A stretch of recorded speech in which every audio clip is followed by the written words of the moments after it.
Goddess Durga माँ का आशीर्वाद मिला। इसी जनवरी फिर मैं दोबारा घटाल आई हूँ आप सभी के पास, और आज ये बहुत ही शुभ दिन है क्योंकि हमारी फिल्म डाकू महाराज बहुत अच्छा कर रही है।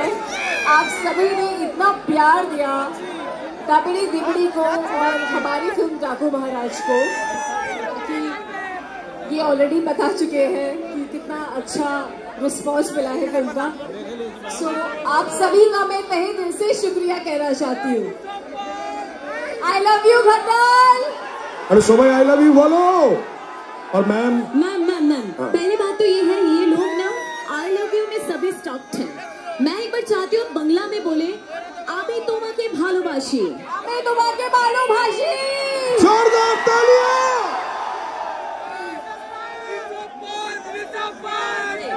আচ্ছা, এখানে যতজন রয়েছেন সবাইকার ভালোবাসা আছে, তাই তো? তাই তো?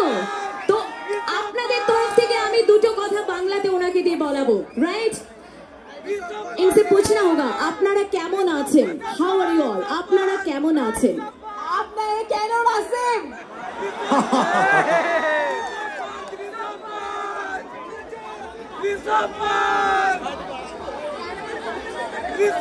নতুন বছর কেমন আছেন? নতুন আচ্ছা, এত কঠিন কঠিন বাংলা তুমি কেন ম্যাডামকে শেখাচ্ছ? এত চারটে ওয়ার্ড দিয়েছি, নতুন বছর কেমন কাটছে? তুমি দাবিড়ি দাবিড়ির মানেটা সবাইকে জিজ্ঞেস করতে বলতে পারবে? দাবিড়ি দাবিড়ি এই যে গানটা